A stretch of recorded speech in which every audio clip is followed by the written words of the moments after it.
दोस्तों आप लोगों ने अपने जीवन में कभी ना कभी ये बड़े-बड़े समुद्री जीव जंतु भाई सांप बड़े-बड़े एनाकोंडा और ये जो पिक्चर्स में मूवीज में गेम्स में बड़े-बड़े क्रिएचर्स को दिखाया जाता है, क्या आप लोग भी कभी सोचते हैं क्या वो भी रियल होते हैं? तो भाई वही इस वीडियो में हम लोग देखने वाले हैं दोस्तों। 6 ऐसे खतरनाक क्रिएचर्स जो कि भाई इस दुनिया में शायद से रियली में एग्जिस्ट करते हैं या फिर करते थे। उन्हीं को भाई देखने वाले हैं। जैसे कि भाई अभी मैं बहुत सारे गेम्स में देख रहा हूँ भाई सायरन हेड भाई बहुत ज़्यादा खतरनाक तरीके से वायरल हो रहा है, और भी कई सारे भाई लेवियाथन और भाई साहब, तो उसी के वीडियो में हम लोग देखने वाले हैं। बाकी इस वीडियो का क्रेडिट जाता है भाई फैक्ट करके भाई चैनल है, मैं उनका लिंक दे दूंगा डिस्क्रिप्शन में, उनको भाई सब लोग सब्सक्राइब कर देना। और लेट्स को भाई देखते हैं, तब तक के लिए आप चैनल को सब्सक्राइब करके वीडियो को लाइक कर देना दोस्तों। लेट्स गो देखते हैं दोस्तों। ड्रैगन, यूनिकॉर्न, ग्रिफिन, साइक्लॉप्स, नाम सुनते ही लगता है ना कि ये सब सिर्फ मिथ स्टोरीज का हिस्सा है। लेकिन अगर मैं आपसे कहूं कि इन कहानियों की जड़ प्री हिस्टोरिक जमाने के रियल एनिमल्स और फॉसिल से जुड़ी हुई है तो शायद आप अरे भाई देखा आप लोगों ने भाई सायरन हेड भाई था नहीं करेंगे। हजारों साल पहले जब इंसान ने पहली बार अजीब से स्कल्स, जाइंट हड्डियां और अनजाने फुटप्रिंट्स देखे तो उन्हें समझाने के लिए मिथ का जन्म हुआ। वेल, आज के वीडियो में हम देखेंगे ऐसे ही 6 मिथिकल क्रिएचर जो कहीं ना कहीं रियल में एग्जिस्ट जरूर करते हैं। वैम्पायर। दोस्तों वैम्पायर या भाई साहब, भाई इसके बारे में भाई बहुत सुना है मैंने भाई। मैं अपने गांव में पहले जाता था ना भाई, इसके बारे में भाई इतनी अफवाहें उड़ती थी, इतनी अफवाहें उड़ती थी। मतलब इसके जैसा भाई इसका तो पता नहीं कहाँ पे पाया जाता, अपने देश में नहीं था भाई, ये इंडिया में नहीं था, कहीं बाहर था भाई। इसका भाई लोग पता नहीं गांव में ऐसा भाई कुछ होता ना कि एक चीज चल जाती तो लगातार कुछ दिन तक चलती रहती है, ऐसा ही कुछ था भाई। तो चलो देखते हैं भाई।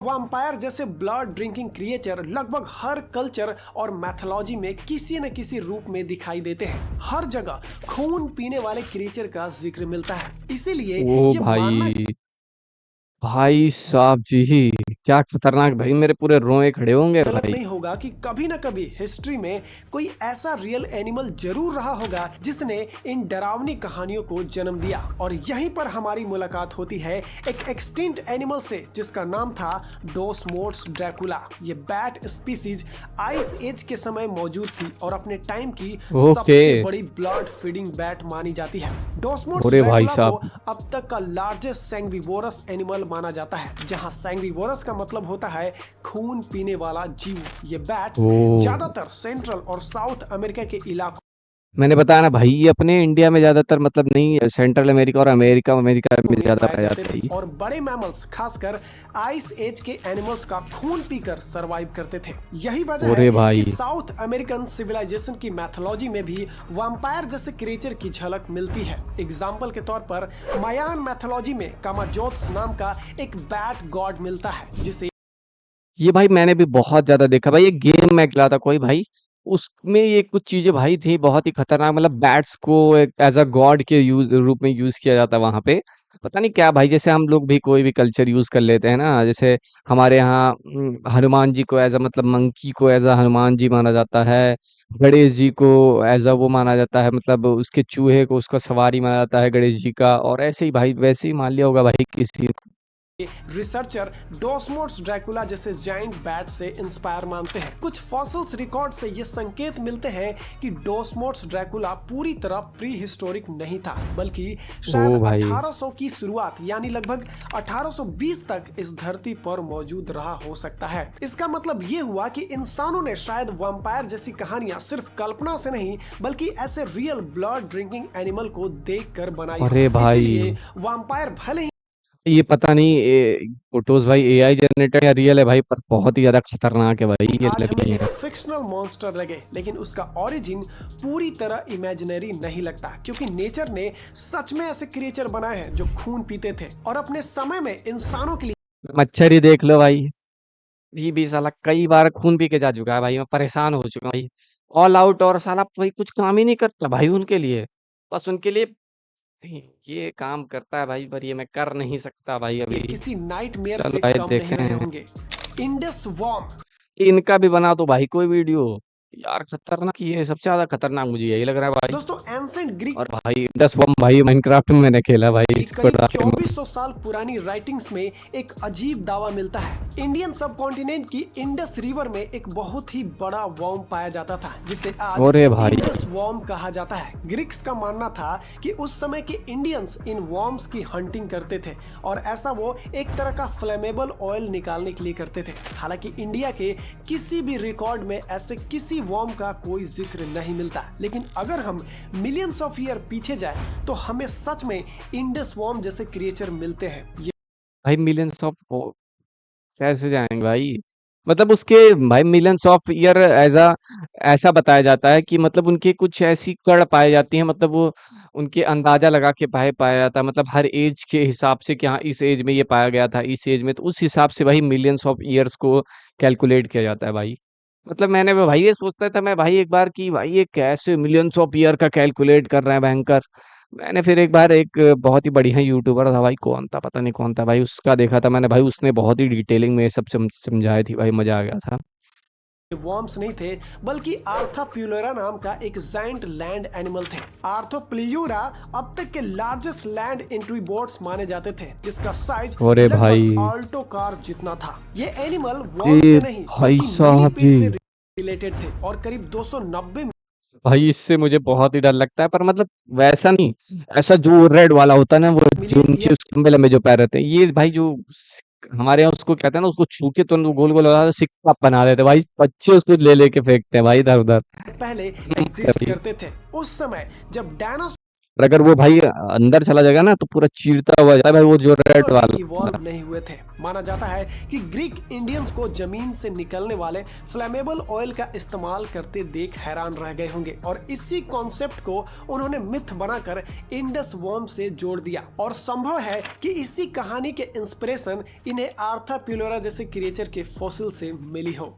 ऑलग्रेन माँ, दोस्तों कहा जाता है कि समंदर की गहराइयों में ऑलग्रेन माँ नाम का एक बेहद विशाल एनिमल पाया जाता था। सोर्सों के मुताबिक इसका साइज करीब 2200 फीट बताया जाता है, यानी लगभग ओ 5 भाई पिरामिड साहब ऑफ जी, गिजा के बराबर। इसके रेजर शार्प टीथ और रे फिश जैसी बॉडी की वजह से इसे एक डरावना सी मॉन्स्टर माना जाता है, लेकिन अबे भाई इसको भी मैंने रियलिटी माइंड ये है करने कि भाई, ऑलग्रेन माँ पूरी तरह भाई ये सब चीजें कहीं ना कहीं तो एग्जिस्ट करती होंगी भाई, मुझे लगता है कभी कभी ऐसी चीजें कि सोचो भाई हम लोगों ने कितना परसेंट भाई, 97% या 98% भाई हम लोगों ने सिर्फ समुद्र की, मतलब पानी को अपने हम लोगों ने खोज रखा है सिर्फ। सोचो, और उतना भी खोजने के बाद हमें इतनी चीजें मिली हैं। अभी 97% वर्ल्ड मतलब अर्थ जो है हमारी पृथ्वी, हम लोग उसके कहीं भी पास नहीं गए, मतलब हम लोगों ने उसे कहीं डिस्कवर नहीं किया है, जो ओशियंस है हमारे उसको। सोचो दोस्तों, अगर डिस्कवर हुआ भाई तो क्या क्या चीजें मिलेंगी, मुझे तो भाई लग रहा है भाई ये सब चीजें मिलेंगी पक्का है भाई। लेवियाथन भाई तो 100% लग रहा है भाई मिलेगा वो। फिक्शनल क्रिएचर है। इसका कॉन्सेप्ट किसी एंसेंट मैथोलॉजी से नहीं बल्कि मॉडर्न इंटरनेट कल्चर से आया है जहां इसे एक यूजर ने क्रिएट किया था। फिर भी एक इंटरेस्टिंग पॉइंट यहां आता है, आज के टाइम में ही एक समुद्री जीव है जाइंट मैंटा रेज, करीब 25 से 30 फीट तक ग्रो कर जाती है और पूरी तरह प्लैंकटन फीडिंग पर डिपेंड करती है। अब अगर हम लेट क्रेटेशियस पीरियड को देखें जब ओशियन में ऑक्सीजन ज्यादा था और प्लैंकटन की क्वांटिटी भी बहुत हाई थी, तो उस समय कोई बड़ा प्लैंकटन ईटिंग एनिमल भी एग्जिस्ट कर सकता था और उसी दौर में बिल्कुल बिल्कुल भाई, प्लैंकटन खाने वाले रेप्टाइल कम हो चुके थे और व्हेल्स के एंसेस्टर्स अभी लैंड पर थे। इस वजह से ओशियंस में प्लैंकटन ईटर की जगह लगभग खाली थी। इसीलिए बिल्कुल पॉसिबल है कि उस टाइम भाई, ये कहाँ की इमेज है जाइंट ब्रो? रे जैसे स्पीसीज ओशियन में डोमिनेट करती हो और देखने में आलग्रेन माँ जैसे मॉन्स्टर अरे भाई ये तो पॉपी प्ले टाइम लग रहा है भाई, से कम नहीं पॉपी प्ले लगती। टाइम कौन अब सवाल क्रिएट ये होता है है, बहुत कि उनके खतरनाक। फॉसिल मुझे लग रहा है भाई पॉपी प्ले टाइम का इसी से भाई इंस्पायर करके बनाया गया भाई, उसके बाद शरीर बना दिया गया और चेहरा उसका ऐसा ही खतरनाक। क्यों नहीं मिले, तो वजह अरे सिंपल है, भाई रेज और ओवर एक्टिंग के पैसे मत काटा करो भाई आप लोग, शार्क क्यों काट दी तो कार्टिलेजिनस भाई? एनिमल होते हैं। इनका तो भाई स्केलेटन अरे ये बात भाई कोशिश कर रहा हूँ हंसाने की, थोड़ा थोड़ा बीच में आप लोग भाई सोच रहे हो भाई ये तो भाई ओवर एक्टिंग कर रहा है कैसे, ये देखो भाई एआई से बनाया गया है ये। जल्दी ये बात नहीं, एआई के डीकंपोज पास हो जाता है। समझ तो जाए इसीलिए भाई। हमें मेगलाडोन जैसे एनिमल के भी ज्यादातर टीथ फॉसिल्स ही मिलते हैं। इसीलिए ऑलग्रेन माँ भले ही फिक्शन हो, लेकिन ओशियन में कभी उससे मिलता जुलता जायंट क्रिएचर का होना पूरी तरह पॉसिबल भी लगता है। बिल्कुल सायरन भाई। हेड। सायरन ये भाई साहब हेड की जी। बात करें तो ये कोई पुरानी मिथ नहीं है, बस कुछ साल पहले की चीज है। एक हस्बैंड वाइफ ने क्लेम किया था कि कब्रिस्तान के पास उन्होंने एक सुपर लंबा अजीब क्रिएचर देखा, गर्दन पोल जैसी लंबी और माउथ बॉडी से अलग पैरेलल में लगा हुआ था। भाई ये इतना ज्यादा वायरल हुआ है भाई, मतलब मैं बता दूं भाई ये हर गेम में मिल जा रहा है भाई मॉड्स के रूप में। और भाई लोग इसको इतना ज्यादा भाई खतरनाक, मतलब एक डेंजरस, क्या बोलते हैं उसे, डेंजरस क्रिएचर्स के बीच में उसको रख दिया है। और भाई खतरनाक है ब्रो, वाकई में भाई अगर आ जाए तो लेकिन यार क्या ट्विस्ट ये लगेगा। है कि ये पूरी स्टोरी फेक थी। इस व्हाट? स्टोरी को उसी आर्टिस्ट ने बनाया और स्प्रेड किया जिन्होंने सायरन हेड का पहला क्रीपी आर्टवर्क क्रिएट किया था, जिसका नाम था ट्रेवर हेंडरसन। ये क्रिएचर सोशल मीडिया पर इतना वायरल हो गया कि फिक्शनल मॉन्स्टर से ओह मॉडर्न भाई मिथिकल क्रिएचर साहब। बन गया। आज भी कई लोग इसे रियल मानते हैं। अब साइंटिफिकली देखा जाए तो ऐसा क्रिएचर बनना मुश्किल लगता है, लेकिन नेचर ने पहले भी कितने वियर्ड चीजें बनाई है, जैसे कि टूली मॉन्स्टर, 300 मिलियन साल पुराना प्री हिस्टोरिक सी क्रिएचर। इसका माउथ एक ये कौन सा लंबी क्रिएचर प्रोबोसिस ब्रो? और दूर अबे भाई इसका जो माउथ है, मतलब इसकी गर्दन से लेकर पूरा डायनासोर का लग रहा है।